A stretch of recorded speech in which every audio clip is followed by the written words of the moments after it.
자, 오늘 우리에게 주신 하나님 말씀 마가복음 1장 2절로부터 함께 은혜 나누도록 하겠습니다. 자, 마가복음 1장 2절로부터 함께 은혜 나누겠습니다. 다 찾으셨으면 아멘 하십시다. 아멘. 자, 마가복음 1장 2절로부터 8절까지 1장 2절로부터 8절까지 함께 읽고 이 아침에 추수감사주일 아침에 말씀으로 은혜 나누고 기도하겠습니다. 자, 우리 한 절씩 교도가 후에 마지막 8절은 함께 봉독에 올리겠습니다. 하나님 말씀 봉독하에 올립니다. 선지자 이사야의 글에 보라, 내가 내 사자를 내 앞에 보내노니 그가 내 길을 준비하리라.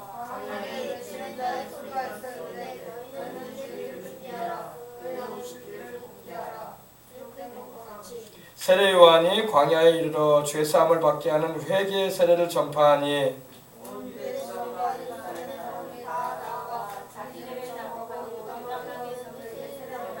요한은 낙타털 옷을 입고 허리에 가죽띠를 띠고 메뚜기와 석청을 먹더라.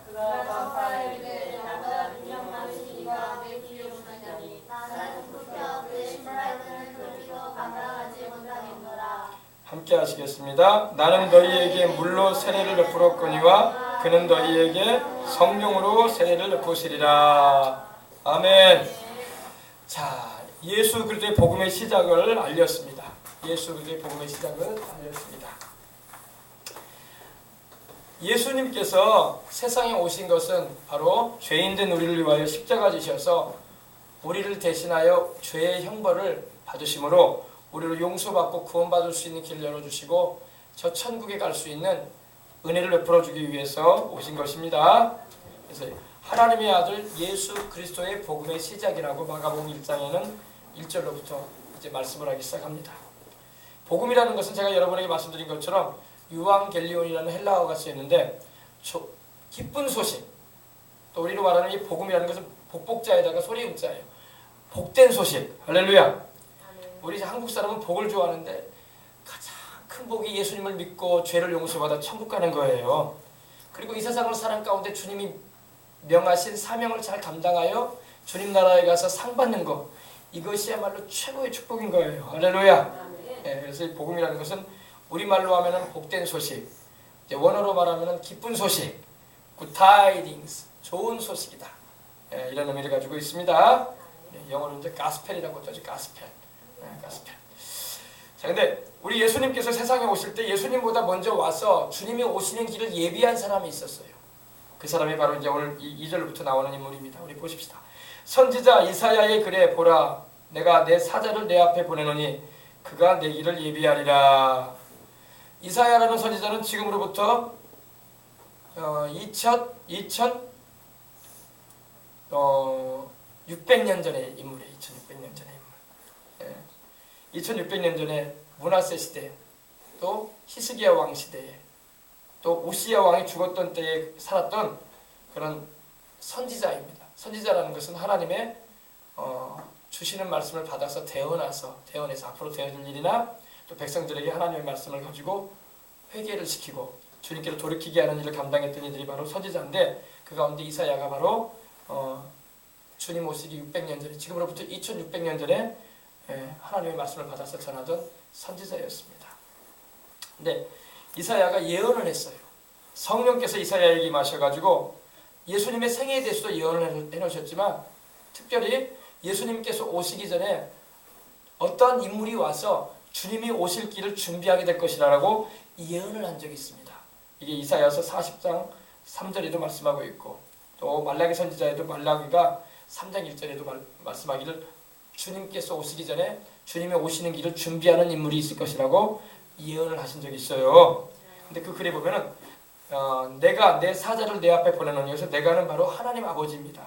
성부 하나님 아버지께서 내 사자는 동물 사자, 라이온을 말하는 게 아니라 메신저, 다시 말해서 하나님께서 보내시는 소식을 전하는 자를 말하는 겁니다. 내가 내 사자를 너희 앞에 보낸다. 그래서 너는 바로 그 아들 예수님을 말합니다. 내가 내 사자를 너희 앞에 보내리니 그가 내 길을 예비하리라. 그 사자가 누구냐면 바로 엘리야의 심정을 가지고 백성들을 회개시키며 우리 주 예수님께로 이끌었던 바로 침례 요한을 말하는 것입니다. 예. 그가 내 길을 예비하리라 이렇게 말씀을 합니다. 참 여러분, 이 구약에서 가장 위대한 선지자는 누군지 아십니까? 어떤 사람은 엘리야라고 생각을 하고 어떤 사람은 또 이사야, 예레미야, 에스겔, 다니엘이 아니냐 이렇게 말하는 분도 있을 수 있어요. 그러나 우리 주님께서 직접 하신 말씀을 보면요, 주님이 오시는 길을 예비했던 침례 요한이 가장 구약에서 위대한 선지자라고 말씀을 하셨어요. 예, 이 말씀이 어디에 있냐면은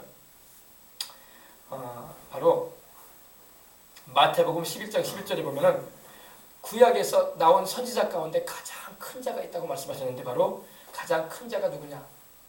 침례 요한이라고 말씀하셨어요. 왜냐? 우리 주님께서 오시는 길을 바로 앞에서 예비했기 때문입니다.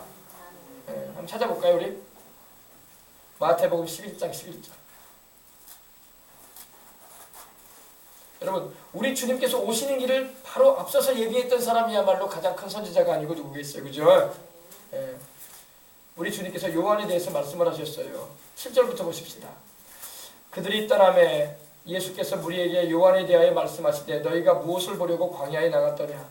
바람에 흔들리는 갈대냐? 그러면 너희가 무엇을 보려고 나갔더냐? 부드러운 옷 입은 사람이냐? 부드러운 옷을 입은 사람들은 왕궁에 있느니라.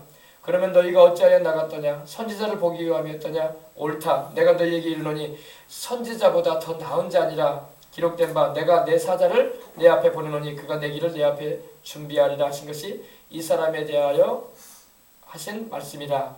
11절이 중요합니다.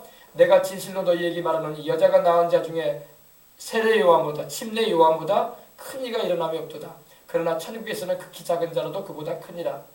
침례 요한의 때로부터 지금까지 천국은 침노를 당하나니 침노하는 자는 빼앗느니라. 모든 선지자와 율법이 예언한 것은 요한까지니 만일 너희가 즐겨받을진대 오리라 한 엘리야가 곧 이 사람이니라. 아멘.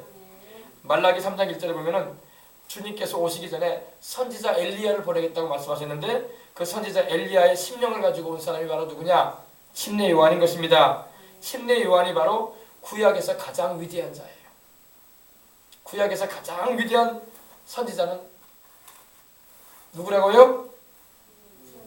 침례 요한. 왜? 주님이 오시는 길을 바로 그 앞에서 주님을 예비했기 때문에.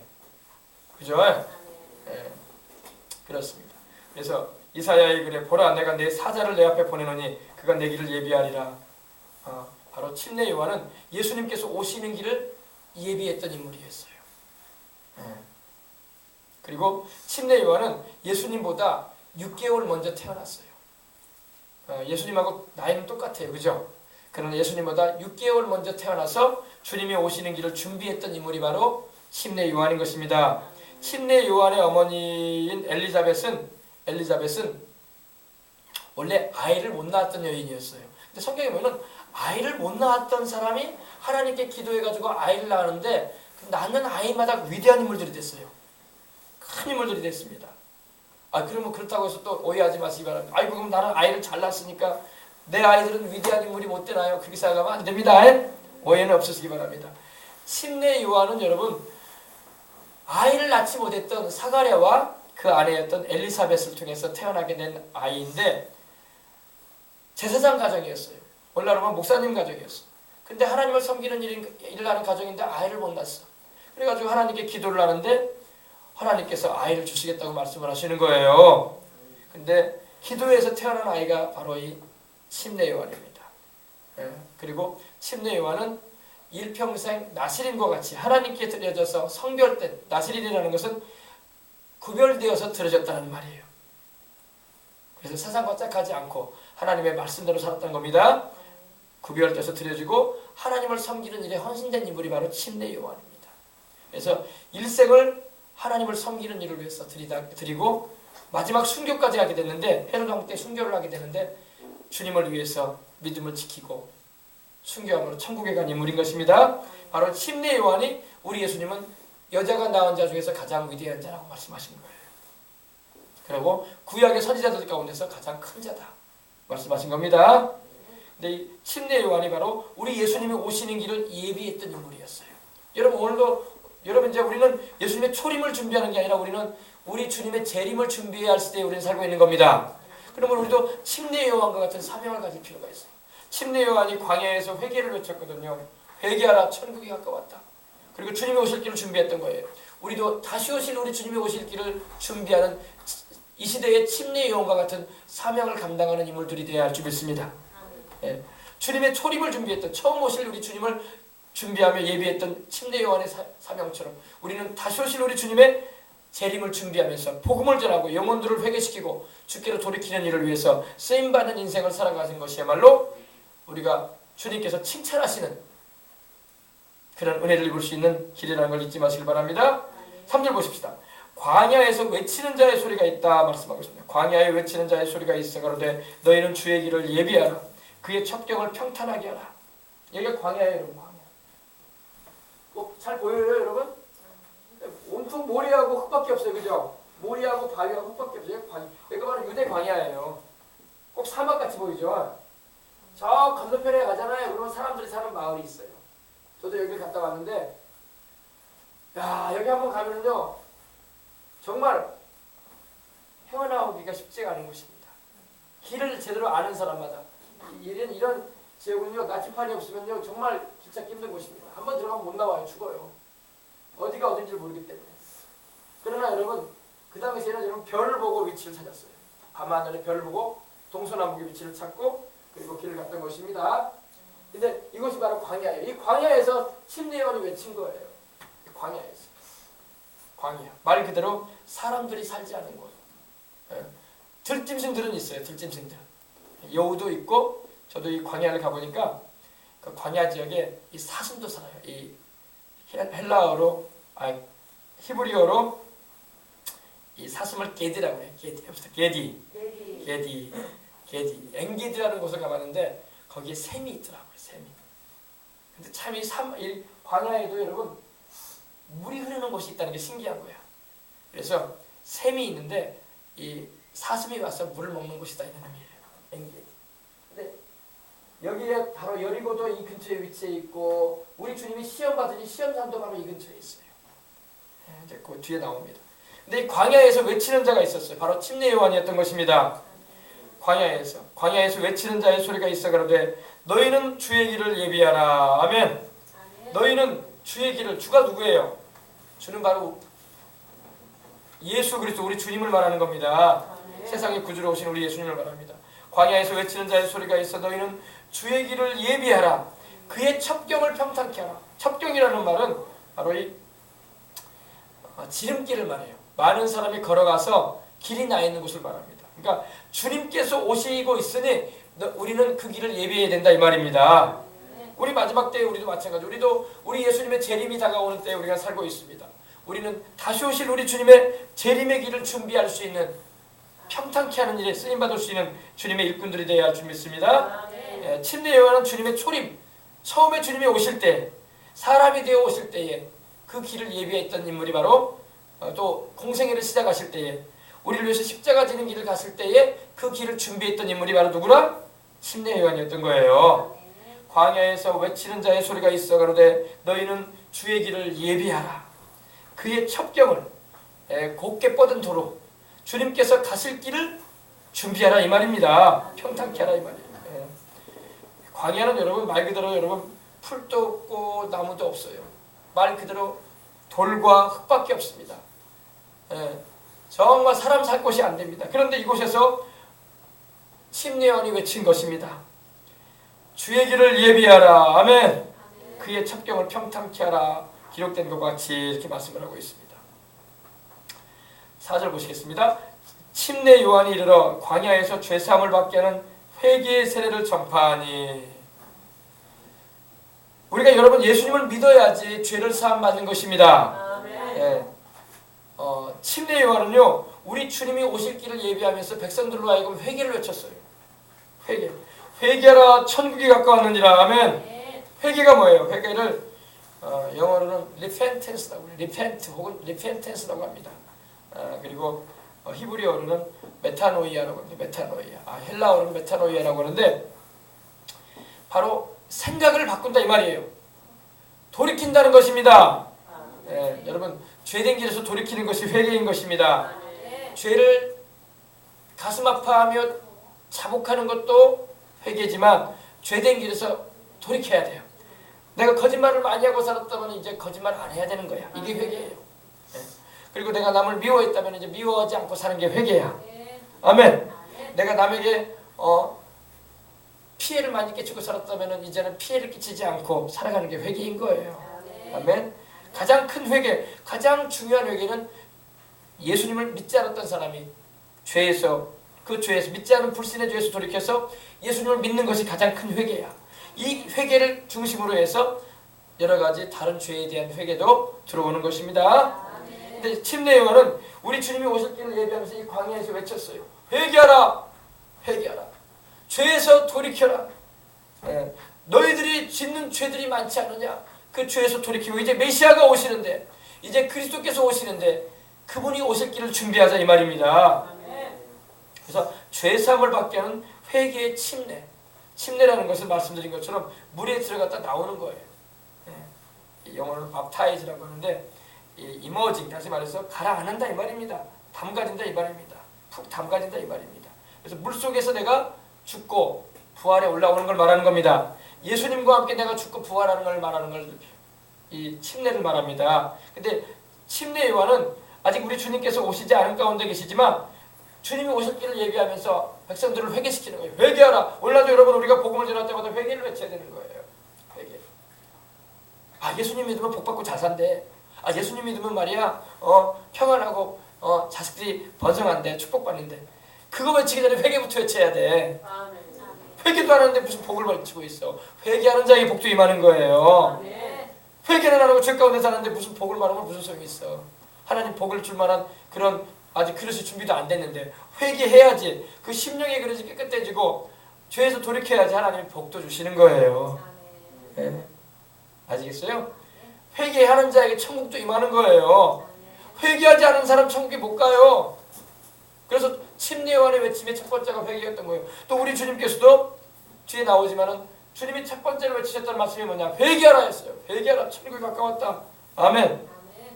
그래서 여러분 우리도 가는 곳마다 사람들에게 전해야 할 메시지는 예수님에 대한 믿음도 전해야 되지만 죄에 대한 회개도 전하는 거예요. 죄에 대해서 회개하라. 우상 숭배한 죄를 회개하라. 다른 신을 섬겼던 것을 회개하라. 죽은 자를 숭상하고 제사 드렸던 것을 회개하라. 그리고 온갖 죄 가운데 행했던 것을 회개하라. 그리고 가장 큰 죄가 뭐예요? 예수님 믿지 않고 하나님이 보내신 구주이신 예수님 믿지 않아서 고집 부리고 살았던 거 회개하라. 그거 회개시켜야 돼요. 아멘. 여러분 우리가 회개가 여러분의 관건입니다. 굉장히 중요해요. 여러분. 그래서 첫 번째로 외쳐지는 메시지가 회개였던 거예요. 그래서 우리 주님도 그렇고 침례 요한도 그렇고 바울도 회개를 외쳤거든요. 하나님께 대한 회개와 주 예수 그리스도께 대한 믿음을 가져라 이렇게 말씀하고 있는 거예요. 하나님 앞에서 회개하라. 그리고 주 예수를 믿으라. 아멘. 그래야지 구원도 받고 영생도 얻는 거예요. 그래서 침례 요한이 베풀었던 그 침례는요 죄사함을 받게 하는 표시였어요. 그러면 날마다 우리는 물에 들어갔다 나와야지 죄를 용서받는 건가 이렇게 생각하는 사람인데 그렇지 않아요. 이거는 죄사함의 표시로서 침례 요한이 베풀었던 것입니다. 자기 죄를 자복하고 돌아오는 사람들에게. 자기 죄를 자복도 안 하고 오실 메시아에 대한 믿음도 없는 사람한테 침례 요한이 침례를 베푸겠습니까? 자기 죄를 회개하며 죄를 통회하며 가슴 아파하며 그 죄에서 돌이켜서 하나님 말씀대로 살겠다고 하는 이들에게 침례를 베풀어 주는 겁니다. 오늘날도 마찬가지로 교회에 오게 되면 여러분 예수님을 믿게 되면 때가 되면 침례를 받게 된단 말입니다. 믿지도 않은 사람한테 침례 베풀 필요는 없는 거예요. 믿지 않은 사람들은 성찬에도 임하면 안 돼요. 그들은 하나님의 성찬에 임할 자격이 안 돼요. 그리고 그들은 침례를 받을 어떤 근거도 없어요. 불신자는 여러분 침례 받을 근거 없는 겁니다. 불신자는 성찬을 대할 이유가 없어요. 그들은 주님하고 아무 관계 없어요. 회개하는 자, 주 예수님을 영접하는 자가 침례도 받고 성찬도 대하는 거예요. 아멘. 그리고 회개하는 자, 주 예수님을 영접하는 자가 성령도 받는 거예요. 아멘. 우리가 인생 살다 보면 여러분 크고 작은 문제가 있고 또 질병에 걸려가지고 중병에 걸려가지고 이렇게 고통당하는 이들이 있습니다. 그들은요 첫 번째로 해야 할 것이 본인의 가슴을 치고 회개를 해야 돼요. 남 탓하지 말고 환경 탓하지 말고 자기 자신을 주 앞에서 죄인됨을 자복하고 회개해야 됩니다. 그리고 기도하면 하나님이 기적도 나타내 주시고 병도 고쳐주시는 거예요. 모든 병이 죄 때문에 왔냐 이렇게 물어보는 분들도 있습니다. 간혹 가다가 주님의 영광을 위해서 하나님께서 이 눈먼 자 치료하실 때 주님 말씀하신 것처럼 특별한 경우에 주님께서 치료의 은혜를 베풀어 주시려고 허락하실 때도 있는 거예요. 그러나 그렇지 않고는 거의 대부분이 죄 때문에 병이 옵니다. 그리고 죄로 인한 저주로 인해서 병이 임해요. 그리고 죄로 인해서 그 마귀가 틈을 탑니다. 그래서 병이 옵니다, 여러분. 귀신도요, 죄를 가진 자에게 역사하는 거예요. 죄를 보혈로 씻음받고 성령을 모신 자에게 귀신이 틈탈 이유가 없지. 더러운 그릇에 여러분 파리가 달라붙는 거예요. 그렇죠? 음식 먹고 여러분 그릇 안 씻으려면 여러분 어때요? 어디서 온지 모르지만 파리들이 막 달라붙어 있는 거예요. 꼭 파리떼처럼 귀신이 달라붙는 거예요. 그러나 그릇을 깨끗하게 여러분 씻어 놓으세요. 그럼 어때요? 파리가 달라붙을 이유가 없는 거예요. 죄가 있기 때문에 질병도 저주도 다가오는 거예요. 그것 때문에 죄값으로 사망도 당하는 겁니다. 사람들이. 사람은 원래 죽게 창조되지 않았거든요. 아담과 하와가 영생할 존재들이 됐었어요. 선악과만 따서 먹었으면 죽지 않았을 겁니다. 그러나 선악과가 아니라 생명나무의 열매만 따서 먹었다면, 그러나 하나님께서 명하지 아니하신 그 마신 것을 먹고 범죄함으로 육신도 죽고 영혼도 멸망당하는 귀신의 밥이 되어버리는, 주님 그러셨거든요. 뱀에게 주님이 저주하시면서 무슨 말씀하셨어요? 너는 흙을 먹으라고 했어요. 사람이 뭘로 지음받았어요? 흙으로 지음받았잖아요. 사람이 귀신이 사람을 잡아먹는다는 겁니다. 병으로 잡아먹고 재앙으로 잡아먹는 거예요.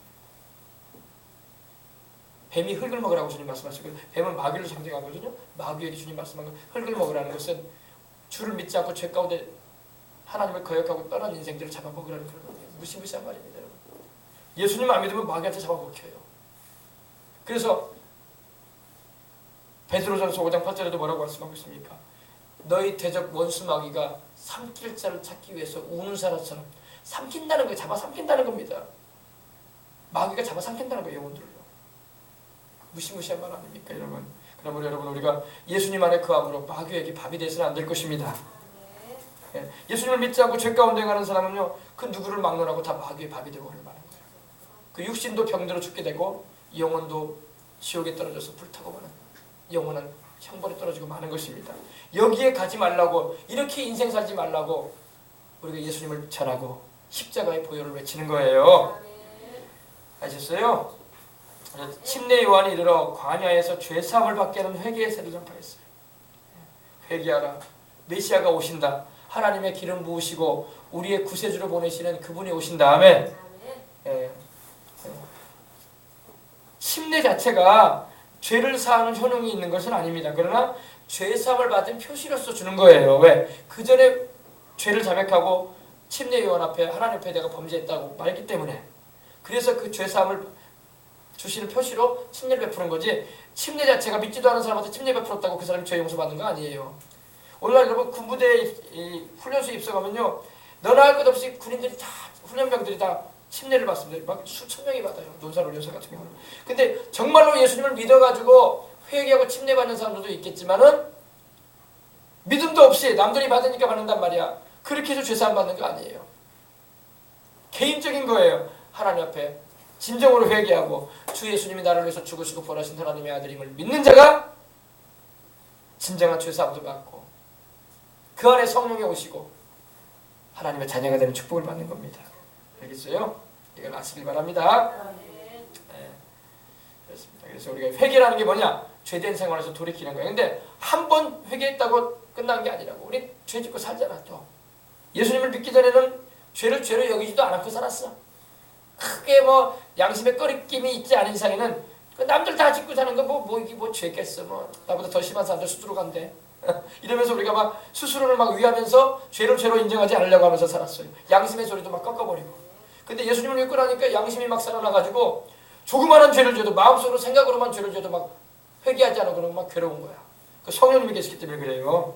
그래서 믿는 자와 믿지 않은 사람은 그것이 틀려요. 안 믿는 사람은 죄를 막 먹고 살아요 막. 그래도 하나도 지장도 없는 것 같아. 자기보다 더 큰 죄 짓는 사람만 생각하고 나는 별로 죄 짓는 것도 아니라고 이렇게 생각을 해. 그리고 스스로를 막 위해요 막. 그러나 여러분 예수를 믿고 성령이 오시니까 양심이 완전히 살아나버려요. 그래가지고 조그마한 죄, 남들이 나를 죄라고 죄인이라고 부르지 않아도 내가 생각으로 마음속으로 짓는 죄까지도 막 회개가 되는 거야. 할렐루야. 그러므로 우리는 예수님을 믿은 다음에도 죄를 짓고 사는 게 사실이란 말이에요. 그러므로 늘 천국 갈 때까지 죄를 하나님 앞에 자백하며 넘쳐나는 주님의 그 보혈의 능력을 의지해서 씻음받고 늘 성령으로 새롭게 되는 은혜를 입고 살아가는 것입니다. 예. 그래서 여러분 이렇게 회개의 세례를 전파하니까 침례를 전파하니까 온 유대 지방에서 또 예루살렘 사람들이 다 나와서 자기의 죄를 자백하는 거예요. 근데 여러분 침례 요한이 이렇게 외칠 때 회개 세례를 외칠 때에 나오는 사람은 복 있는 사람들이고 그 소리 듣기 싫어가지고 안 나오는 사람은 복 없는 사람인 거예요. 할 수 없지 뭐 어떻게. 우리가 복음을 외치고 예수를 믿으라고 죄사함을 받고 영생을 얻으라고 외쳐도 듣고 회개하고 돌아오는 사람은 복 있는 사람이고 그거 듣기 싫고 하나님 없이 인생 살겠다고 하는 사람은 복이 없는 사람이고 할 수 없지 뭐 어떻게. 그러나 우리는 외치는 거야. 할렐루야. 십자가를 높이 올리고 피 흘리신 주님의 복음을 전하면서 회개하고 주께로 돌아와라. 구원을 받아라. 예수님이 길이다. 이 소리 듣고 회개하고 돌아오는 사람은 복인이 될 것이고 영생을 얻을 것이고 듣기 싫어가지고 거절하고 떠나가는 사람은 할 수 없지 어떻게. 천국에 못 갈 것이고 그렇게 되는 거예요. 그러므로 여러분 오늘 이렇게 메시지를 듣고 여러분도 내가 죄인임을 회개하고 주 예수를 믿는 믿음을 가지고 있는 여러분은 복인들인 거야. 돈이 많아서 복인이 아니에요. 여러분 산더미처럼 여러분 재산이 많다고 해서 그 재산 쌓아가지고 내가 죽을 때 가져갈 거야. 그것도 아니잖아요. 예수님 모시고 영생 얻어서 성령님 모시고 인생 사는 게 복인이야. 할렐루야. 주를 위해서 힘써 일하고 헌신하다가 저 천국 가서 상 받는 것이 진짜 복인이란 말이에요. 아셨어요? 근데 이걸 누가 아냐고. 안 믿는 사람들은 들어도 뭔 소리인지도 모르고 사람이 죽으면 다 그냥 송장돼가지고 썩어지는 것이 끝나는 거 아니냐 이렇게 생각을 하고 있고 이 세상 아니면 어디에서 내가 낙을 누리리 하면서 개똥밭에 굴러도 세상이 좋다고 죄 가운데 번복되어서 살면서도 자기 영혼 죽을 줄도 모르고 희희낙낙하고 사는 사람들이 많으니 참 우리 입장에서 보면 답답할 노릇이 아닐 수가 없는 거죠. 그죠? 자 보십시다. 그래서 침례 요한이 회개의 세례를 전파하니까 온 유대 지방과 예루살렘 사람이 다 나왔어요. 그리고 자기 죄를 자복했습니다. 여러분 우리가 주님께로 나올 때마다 죄를 자복해야 할 줄 믿습니다. 죄를 자복해야 해요. 자복한다는 말이 중요해요. 여러분 자복한다는 말이 중요해요. 이 confession이라는 말이 쓰이는데 confess, 고백한다, 자백한다, 고한다 이런 말이에요. 하나님께 와서 여러분 입을 꽉 다물고 있으면 안 돼요. 죄가 있으면 자백하시기 바랍니다. 예배를 드리기 전에 자백하시길 바랍니다. 원래 교회 오기 전에 자백을 해버려야 돼. 그리고 주의 보혈로 씻어서 즐거운 마음으로 교회로 와야 돼. 근데 죄짐을 막 등에다가 막 짊어지고 교회 오는 사람이 많아. 그렇게 해서라도 와야 돼. 그러니 마음이 편안하지가 않고 심란하기도 하고 무겁기도 하고 어둡기도 합니다. 그러나 그런 상태라도 와야 돼. 와서라도 주님 앞에 죄를 자백하고 넘쳐나는 주님의 그 보혈로 죄를 씻음 받아야 돼. 아멘. 그리고 예배에 임하시길 바랍니다. 그래서 우리의 기도가 응답되고 우리가 드리는 예배가 연락되고 우리의 간구하는 소원이 응답되기 위해서는 죄를 회개하고 나가야 돼. 죄를 끌어안고 있는 채로 하나님께 기도해도 하나님 그 기도 안 들으신다고. 죄인의 기도 하나님이 듣지 않는다고 말씀하고 있어요. 아시겠어요? 죄인은 천국에도 못 들어가요. 죄인은 성령도 못 받아요. 죄인은 하나님의 은혜 가운데 깊이 들어갈 수가 없어요. 그러므로 죄를 회개해야 돼. 아멘. 보세요. 예루살렘 온 유대 지방과 예루살렘 사람이 다 나와서 자기 죄를 자백했어요. 우리 죄가 아니에요. 내 죄. 개인적인 자기 죄를 자백했어요. 자백하고 confessing their sins. 자기 죄를 자복하고 요단강에서 침례요한에게 침례를 받는 거예요. 요단강은 여러분 갈릴리 바다로부터 해가지고 이 사해까지 흘러내리는 강이에요. 강인데 요단강 물줄기가 있는데 이 요단강에서 침례 요한이 침례를 베풀고 있었던 거예요. 그래서 와서 자기 죄를 자백하는 사람들을 침례를 베풀어줬어요. 회개할 줄도 모르고 주님이 오신다는 소식을 들어도 믿지도 않았던 사람들에게는 침례 요한이 침례 베풀지 않아요. 거기 구경하고 있는 사람들 침례 못 받았어. 네. 그러나 자기 죄를 자백하고 나는 이런 죄를 지었고 이런 죄를 지었고 이런 죄를 지었습니다. 나 같은 죄인이 용서받고 구원받을 수 있을까요? 할 때 침례 요한은 죄사함에 표로 침례를 받게 하고 하나님의 용서를 보증해 주었던 것입니다. 침례를 받더라. 여러분 우리 예수님을 믿으면 침례를 받아야 돼. 아멘. 우리 어린이들도 학생들도 겨울이라서 바닷가에 못 가지만은 여름철 되면 우리 침례 한번 받읍시다. 침례 다 받아야 돼. 침례를 물을 떨어뜨려서 받는 것은 약식 세례라고 하는데 그런 아픈 사람들이나 중환자실이나 아니면은 물이 없어서 사막 등지 이런 광야 가운데 있는 사람들은 그렇게라도 받아야지. 그러나 물이 풍부한 우리나라에서는 계곡이나 바다에서나 여러분 침례를 받아야 할 줄 믿습니다. 물속에 들어가는 것은 내가 그리스도와 함께 죽었다는 걸 말하고 물 위로 올라오는 것은 내가 그리스도와 함께 부활했다는 걸 말해요. 그래서 예수님의 죽음과 부활이 나를 위한 것임을 내가 믿고 받아들이는 것을 말합니다. 자, 그래서 여러분 저도 이 침례터 제가 다음 주에 그거 보여드릴게요. 침례터를 제가 다녀왔는데 이스라엘에 가보니까 그 당시에 그 침례터가 이렇게 복원돼 있어요. 근데 진짜로 강이 흘러요. 강이 흐르는데 물은 그렇게 깨끗한 편은 아니에요. 그냥 흙물 같아. 근데 그래도 역사적인 곳이고 우리 주님께서 침례 받으셨고 또 침례 요한이 침례를 베풀었던 곳이었기 때문에 사람들이 막 그 물에 들어가는 걸 주저하지 않아. 들어가서 물에 들어갔다 나오고 또 거기서 직접 또 침례를 베풀기도 하고 그래요. 성도들을 데리고 가서. 할렐루야. 근데 이 요단강에서 그에게 침례를 받았습니다. 근데 요한을 우리가 보십시다. 6절입니다. 요한은 약대 토롯을 입었어요. 약대 토롯. 약대 토롯을 입고 약대는 뭐냐? 낙타 있잖아요. 이스라엘은 여러분 낙타가 있어요. 사막을 횡단하기 위해서 낙타가 있어야 돼요. 낙타는 여러분 고봉이 있어요. 이렇게 고봉 그죠? 고봉이 원고봉, 투고봉이 있어요. 쌍고봉이 있기도 하고 이게 고봉이 이렇게 있단 말입니다. 삼각형으로. 근데 거기에 뭐가 들어있냐면 물이 들어있어요. 물이. 낙타는 물을 많이 마십니다. 한번 물을 먹을 때 우리 뭐라고 할까요? 20리터짜리 이 바켓이라고 할까요? 이 양동이를 한 마리가 뭐 5통 이상 먹어요. 얼마나 많이 먹냐면 물만 그렇게 먹어. 물을 먹어가지고 그렇게 하면 물을 먹잖아. 한 2주 동안 물 안 먹고 살아. 우리도 여러분 그러는 거 있으면 좋겠죠. 영양제 뭐 좋은 거 있으면 한 2알만 먹으면 한 달 살아버리는 거. 그리고 얼마나 여성분들이 편해질 거야. 그죠? 밥하기 힘들고 말이야. 날마다 생기 밥 차리고 설거지하는 게 쉬운 일이 아니거든. 음식 만드는 거. 그죠? 근데 딱 영양제 2알만 먹으면 한 달 살아버려. 배가 안 고파. 그리고 영양에 지장이 없어. 근데 낙타가 그래. 낙타가 그렇게 한번 물을 먹으면요. 물을 그렇게 들이키면은 물 안 먹어 이제. 그리고 2주 동안 사막을 지나다녀도 물 안 먹어. 목 안 말라요. 할렐루야. 근데 요한은 약대 털옷을 입었어요. 낙타 털옷을 입었습니다. 낙타 가죽을 입고 이거 참 좋은 옷 입은 거죠. 가죽 낙타 가죽 옷을 딱 입었어요. 그리고 허리에는 이 가죽띠를 딱 찼어요. 가죽띠 이렇게 딱 띄고 음식은 뭘 먹었냐면은 메뚜기하고 석청을 먹었어요. 메뚜기. 왜 메뚜기를 먹었을까요? 메뚜기 알죠 여러분? 여치 같이 생겼죠. 탁 치는 거. 메뚜기와 석청을 말하는 야생꿀, 바위 틈 사이에 있는 꿀을 먹었습니다. 근데 이 야생꿀과 이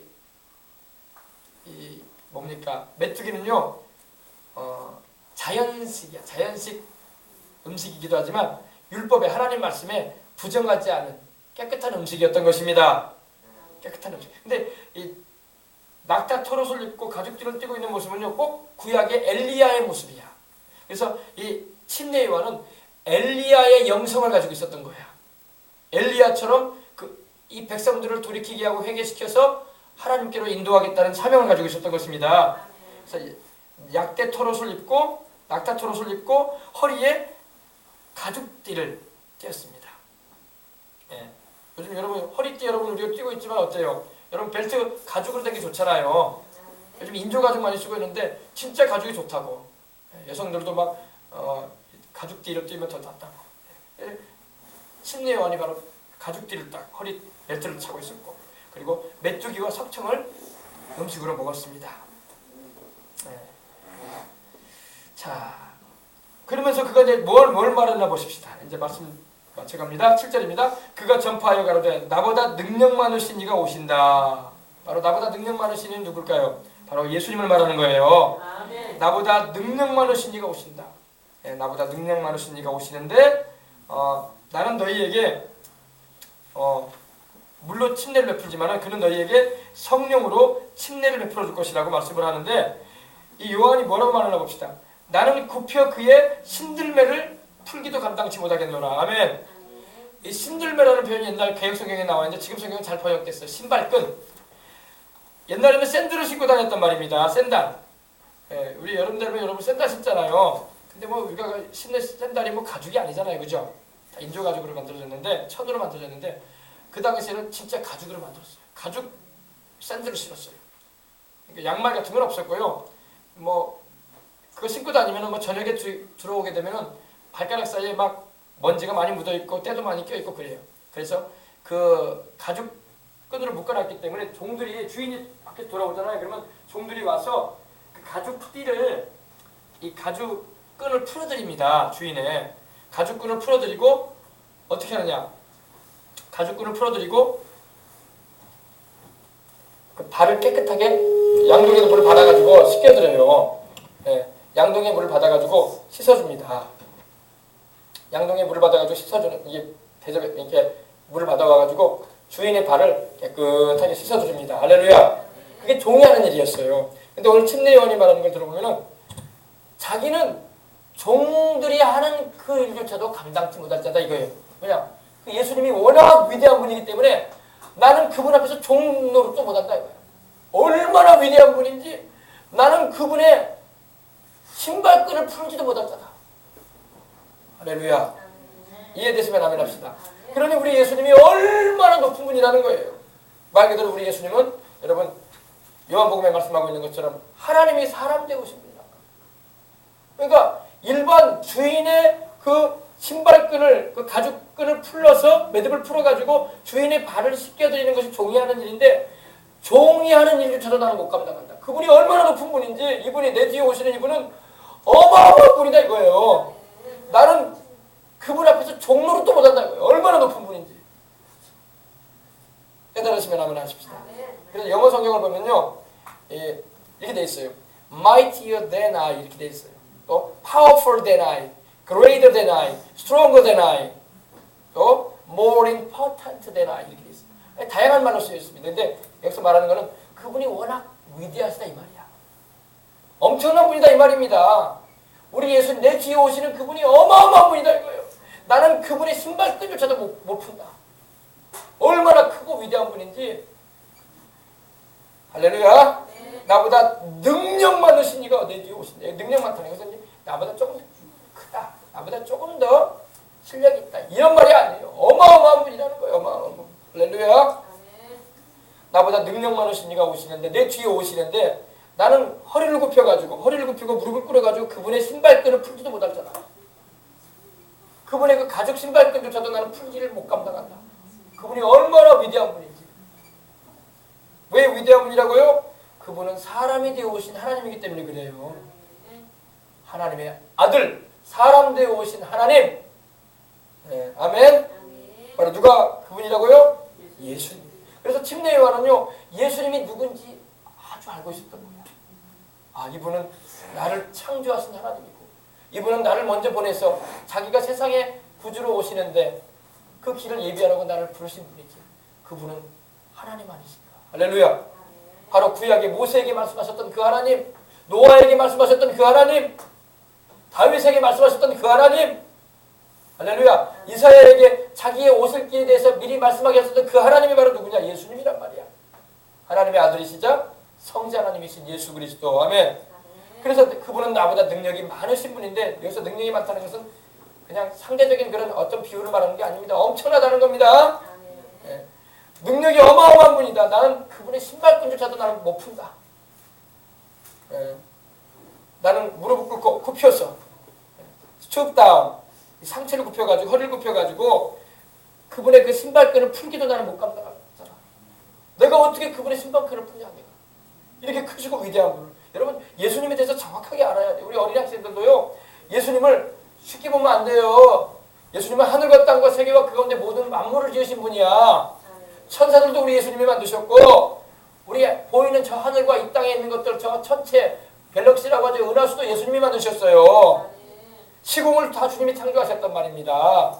우리 조상인 아담과 하와도, 우리 인류의 조상인 아담과 하와도 우리 예수님이 만드셨어. 하나님이신 그분이 사람 되어 오시는데 그 침례 요한이 정확하게 그분을 말씀하고 있는 그분은 굉장히 크신 분이다. 어마어마한 분이다. 우리 표현으로 어마어마하다. 나는 그분의 신발끈도 못 푼다. 허리를 굽혀가지고. 할렐루야. 우리 여러분 사람은요, 아무리 우리가 예수님을 믿고 신령하다고 해도 어디까지나 주님의 보혈 없이는 구원받지 못할 인생에 불과한 겁니다. 우리는 예수님 보혈, 십자가 그 대속의 은총 아니고서는요, 예수 이름 힘입지 않고는요, 결단코 하나님 앞에 우리는 설 자격이 없어요. 아시겠어요?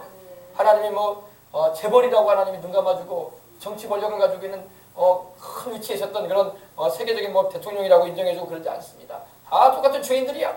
하나님 앞에서. 네. 우리 예수님은 여러분 하나님이신 것입니다.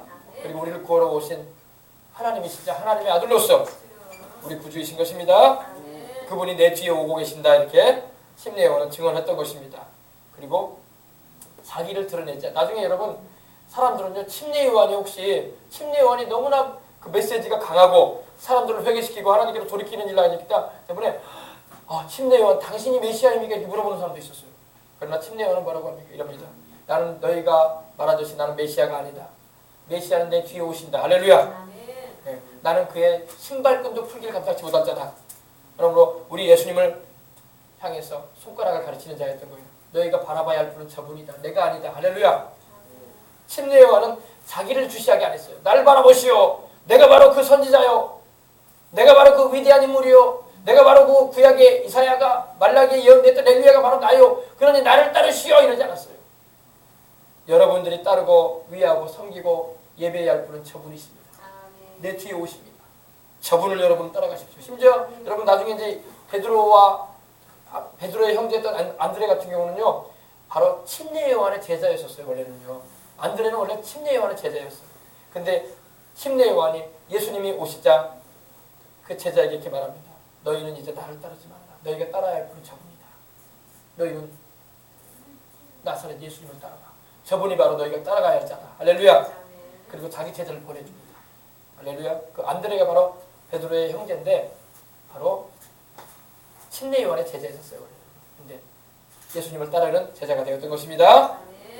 네, 그래서 나는 그의 신들매, 다시 말해서 그의 신발끈을 풀기도 감당치 못할 자다. 네. 그러므로 자기는 종보다도 못한 자다 이 말이에요. 주님과 비교할 때 나는 주님의 종보다도 못한 자다. 그러니 여러분 할 말 없지. 할렐루야. 얼마나 우리 예수님이 위대한 분이고 크신 분이라는 걸 알고 그분이 우리 인생의 생사복을 주관하고 그분이 역사의 흥망성쇠를 주관하고 계셔요. 주님을 잘 섬기서 은혜 입으시고 살아가시기를 주 이름으로 축원합니다. 그래서 이제 보십시다. 나보다 능력 많으신 이가 내 뒤에 오시나니 나는 굽혀그의 신들매를 풀기도 감당치 못하겠노라. 신발끈을 풀기도 감당치 못하겠노라. 나는 너희에게 이제 마지막 절입니다. 나는 너희에게 물로 세례를 주었거니와 그는 성령으로 너희에게 세례를 주시리라. 우리 예수님은 우리에게 성령 주시는 분이야. 할렐루야. 침례 요한은 여러분 물로 침례를 베풀어주는 죄사함을 얻게 하는 세례를 베풀어주는 그런 자였습니다. 그러나 물세례 베푸는 자였지만 우리 주님은 우리에게 성령을 주시는 분인 것입니다. 성령에 우리로 성령에 잠겨지게 하시는 분, 성령에 잠겨지게 하시는 분, 성령에 잠겨지게 하시는 분인 것입니다. 그래서 성령으로 너희에게 침례를 주실 분은 예수님이시다. 오늘날도 여러분 우리가 성령으로 충만한 받게 해주시는 분이 누구냐? 예수님이에요. 예수님. 네. 목사님 나는 어떤 목사님이 나에게 안수해줘가지고 내가 박원도 말하고 은혜도 입었는데요. 목사님이 준 게 아니에요. 예수님이 준 거야. 예수님이 안수 축복해주게 하셨던 거야. 예수님 눈에 안 보이시잖아. 그죠? 그래서 당신의 종을 쓰셔가지고 손안조 축복기도 해주게 하시고 성령 받게 준 거예요. 성령은 누가 주신다? 예수님이 주시는 거예요. 주의 종이 성령 받게 하는 게 아니라 주의 종은 도구일 뿐이야. 성령은 하나님 오른편에 계셔서 아버지께 받으셔서 성령을 받으셔서 우리에게 부어주시는 분은 예수님이에요. 그럼 여러분 우리는 항상 그 예수님이 얼마나 중요한 분임을 우리가 알고 그분이 우리 하나님이요 우리 구주요 우리 주님이시며 그분이 우리에게 성령 주시는 분이고 또 우리가 안수해서 병든 자가 나을 경우 낫는단 말입니다. 그러면 목사님이 고치는 게 아니라 예수님이 고치는 거야. 예수님이 당신의 종을 쓰셔가지고 그 은혜를 나타내 주시는 거야. 아멘. 그래서 성령으로 충만한 세례 주시는 분이 바로 우리 예수님입니다. 이 침례, 세례라는 것은 밥티도라고 말씀드렸죠. 물속에 잠기는 거야. 물침례를 받기 위해서 물속에 들어갔다가 나오는 것처럼 성령으로 침례 받는 것은 성령께 내가 잠기는 거야. 그리고 이 침례라는 그 의미 가운데 씻는다는 의미도 있는데 또 우리가 성령으로 깨끗하게 씻겨지는 거예요. 할렐루야. 하나님의 말씀으로 깨끗해지고 성령으로 깨끗하게 씻겨지는 거예요. 와쉬, 깨끗하게, 클린즈, 깨끗하게 되는 겁니다. 그래서 여러분 몰라도 여러분 교회에서 물침례를 목사님들이 줍니다. 그죠? 네, 그러나 물침례는 목사님들이 줘. 침례 요한이 침례 베푸는 것처럼. 그러나 성령 침례는 누가 주신다? 예수님이 주시는 거예요. 됐어요? 성령 충만함을 받기 위해서는 죄를 회개하고 간절히 하나님의 은혜를 구하시기 바랍니다. 죄를 회개하지 않고 말이야 마음문만 활짝 열고 주여 나도 방언 주세요, 나도 성령님의 은사 주세요 하면서 마음문만 열어놓으면 귀신이 속들어갈 수 있어. 죄가 있는 자에게 귀신이 달라붙는단 말이야. 파리가 달라붙듯이. 그러므로 반드시 죄를 회개하고 어떤 죄를 회개해야 돼요? 우상성긴죄, 제사 지낸 거, 또 음행한 거, 또 미워한 거, 시기 질투한 거, 분낸 것, 탐욕 가지고 행했던 모든 죄들 이거 다 회개해야 돼. 아멘. 이거 낱낱이 회개하고 철저히 회개해서 죄에서 돌이키겠다는 결단을 하고 우리 주님의 은혜를 내가 사모합니다 하고 기도할 때 성령이 임하시는 거예요. 예. 괜히 남이 받으니까 남이 의뢰 받으니까 나도 욕심 생겨가지고 시기 질투 생겨가지고 탐심으로 구하다가는 귀신 들어간다니까. 그래서 옛날에 귀신 들린 사람 많았어요. 성령 받은 게 아니라 귀신 들어가버려요. 그 사람한테. 왜? 회개하라니까. 회개하는 사람에게 성령이 임하지 않아요. 죄를 회개하고 눈물 콧물을 쏟으면서 죄에서 돌이키는 사람에게 성령님도 임하시는 거지. 죄로 막 덕지덕지 막 영혼이 더러워져 있는데 성령 와달라고 하면 성령님이 오시겠어. 회개하십시다. 회개하고 철저히 회개하고 성찬에 임할 때도 철저히 회개하고. 할렐루야. 병 들었습니까? 회개하셔야 돼. 그리고 주님께 간구해야 돼요. 그러면 주님께서 그 회개하는 심령에게 위로도 주시고 평안도 주시고 병도 고쳐주시고 축복도 내려주시는 거예요. 주님께 쓰임받을 수 있는 사명도 감당할 수 있는 은혜도 주시는 겁니다. 아셨어요? 예. 그래서 반드시 죄를 회개하고 성령의 충만함을 구하시고 은혜를 간구하시는 우리가 되도록 해야 할 줄 믿습니다. 성령과 불로 침례를 주시겠다고 마태복음에도 말씀하고 있습니다. 아멘. 그래서 여러분이 성령 충만한 은혜 입으시기를 주의 이름으로 축원합니다. 우리가 성령의 충만함을 받으면은 여러분 성령의 권능이 임해요. 할렐루야. 하나님의 능력으로 옷 입혀지는 거야. 전 입혀지는 거예요. 그래서 주님의 복음을 전할 수 있는 담력과 힘을 주시는 거예요. 핍박을 이길 수 있는 능력도 주시는 거예요. 많은 사람이 핍박을 못 견뎌야 한단 말이야. 핍박 견뎌내기 위해서는 성령의 큰 은혜를 입어야 돼. 순교의 신앙을 가지기 위해서는 성령 충만해야 돼. 그러면 여러분 담력이 일어나게 되고 담대한 믿음을 가지게 되고 방언만 말하는 게 아니라 성령의 놀라운 역사가 넘쳐남으로 말미암아 증인된 사명을 감당할 수 있는 것입니다. 우리가 예수님의 이름으로 죄를 회개하고 기도하면 우리가 구원을 받습니다. 또 우리가 간절히 부르짖고 기도하면 성령으로 충만해져요. 할렐루야. 예수를 믿는 자에게는 이미 성령님이 와 계셔요. 그러나 충만하지 않는단 말이야. 그러므로 기도하고 부르짖어서 성령 충만함 받고 하나님께 영광 돌리는 능력 있는 삶을 살아가시기를 주님의 이름으로 축원합니다. 그럴 때 내가 싫은 사람도 사랑할 수 있게 되고 핍박하는 사람도 내가 용서할 수 있게 되고 나를 미워하는 사람도 내가 미워하지 않고 불쌍히 여기는 마음도 하나님 부어주시는 거예요. 계속 성령의 충만함을 구하고 은혜 가운데 살아가는 저와 여러분이 되도록 하십시다. 기도하겠습니다. 하나님 아버지 감사합니다. 오늘 이 시간 우리가 아버지 침례 요한이 우리 예수님이 오시는 길을 준비했듯이 이제 우리 주님이 다시 오실 재림의 날도 이제 아버지 하나님이여 다가오는데 우리가 그날과 그 시는 알 수 없지만 주님 오시는 그날까지 침례 요한이 우리 주님밖에 모르고 우리 주님을 사랑하고 우리 주님을 증언하기 위해서 힘을 기울이고 나갔던 것처럼 그리고 우리 주님을 위해서 헌신 충성했던 것처럼 우리도 아버지 그러한 삶을 살아가는 우리가 되도록 하나님 축복해 주시고 우리 교회가 이 시대의 이 여수 땅에 이 전라도 땅에 이 대한민국 가운데 전 세계 가운데 우리 주님의 살아계심을 전하고 영혼들을 회개시켜 주께로 돌이키게 하고 그들도 구원받게 하고 성령 받게 하고 병고침 받게 하고 그들도 하나님의 사명 감당하는 인생 살아가도록 이끌 수 있는 일꾼들이 될 수 있도록 이러한 교회가 되도록 축복하여 주옵소서. 오늘 이 자리에 참석한 우리 모든 성도들이 그런 은혜를 입고 살아가도록 은총 베풀어 주옵소서. 주 예수님의 이름으로 기도합니다. 아멘. 할렐루야. 우리 찬송 한 장 우리 드립시다. 찬송. 은혜가 풍성한 하나님, 우리 드린 다음에 우리 다 같이 통성을 한번 기도하고 우리 예물 봉헌해 드리도록 하겠습니다. 할렐루야. 은혜가 풍성하신 하나님은 믿는 자 한 사람 한 사람. 197장 찬송 함께 우리 큰 소리로 우리 목소리 높여서 주님을 찬양한 후에 말씀의 은혜 우리 기도하도록 하겠습니다. 찬송가 197장 해주시기 바랍니다. 은혜가 풍성한 하나님, 믿는 자 한 사람 한 사람 우리 찬양하겠습니다.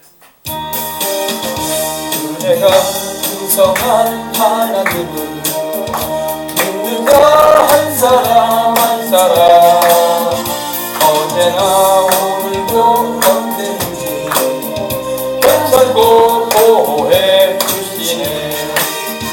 주여 성령의 근사들을 오늘도 내려 주소서.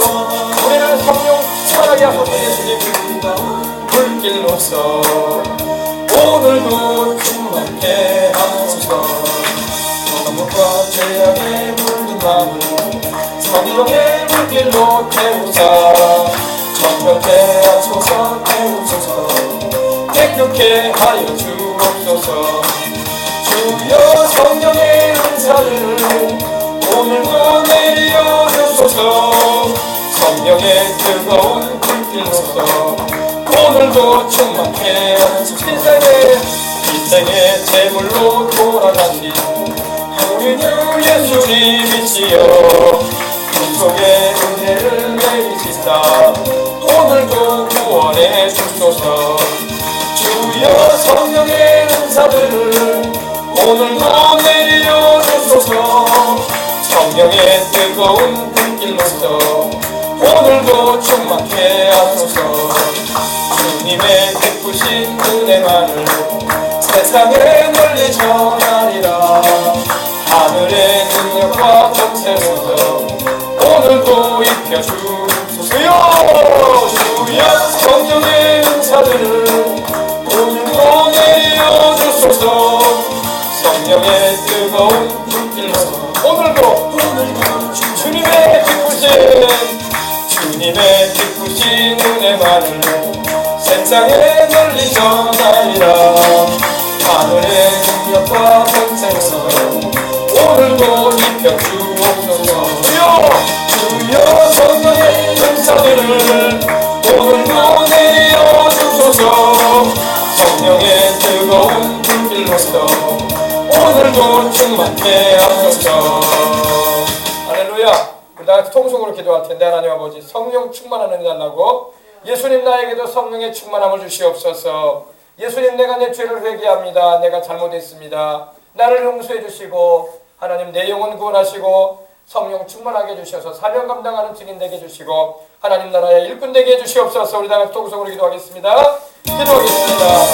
하나님 우리 아버지 감사합니다. 주님께서 우리 아버지 아침에 우리를 주 앞에 나와 예배드리게 하시고 또 우리에게 성령 충만하게 하시는 분인 성령 충만한 승리해 주시는 우리 예수님께 기도합니다.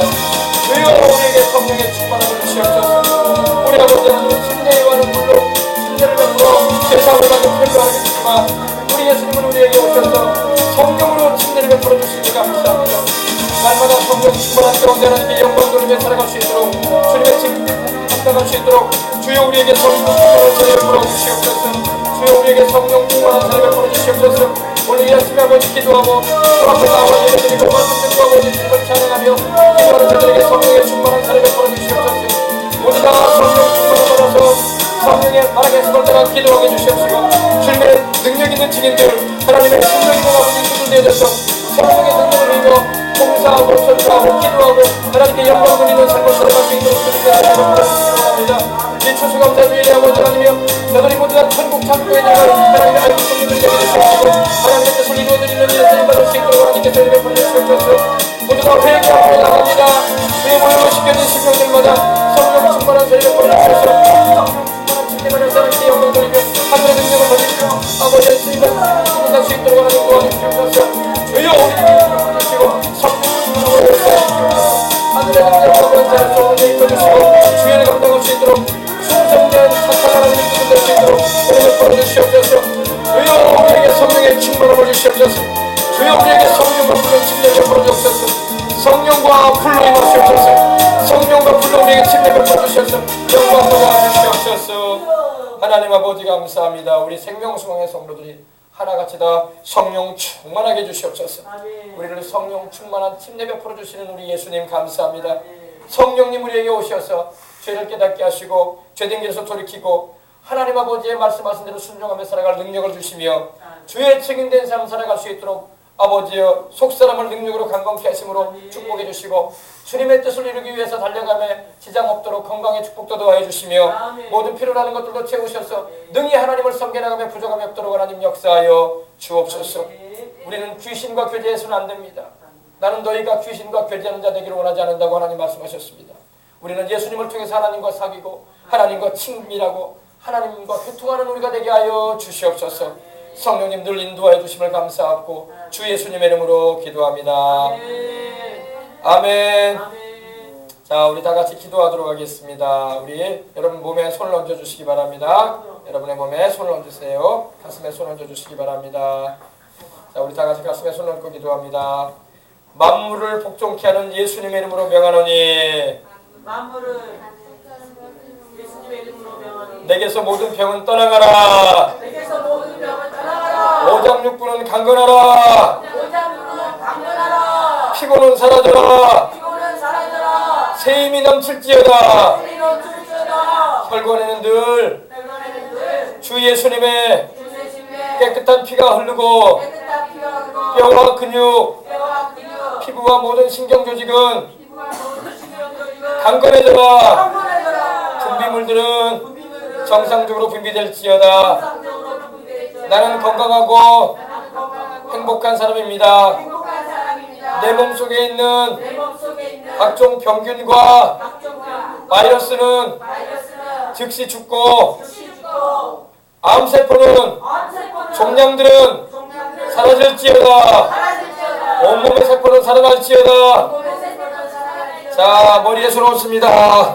나의 정신은 나의 정신은 맑아지고 맑아지고 모든 잡생각은 모든 잡생각은 사라져라. 사라져라. 150억 개 이상의 뇌세포는 150개의 내 세포는 하나님의 영광을 위하여 하나님의 영광을 최대한의 기능을 발휘하라. 정상으로 활동할지어다. 정상으로 활동할지어다. 기억력과 기억력과 집중력이 생겨나고 집중력이 생겨나고 지혜와 총명이 지혜와 총명이 넘쳐날지어다. 넘쳐날지어다. 지혜와 모략의 신이신 성령님, 지혜와 모략이신 성령님 내게 놀라운 아이디어와 어학의 문을 열어주시옵소서. 하늘과 땅의 모든 권세를 가진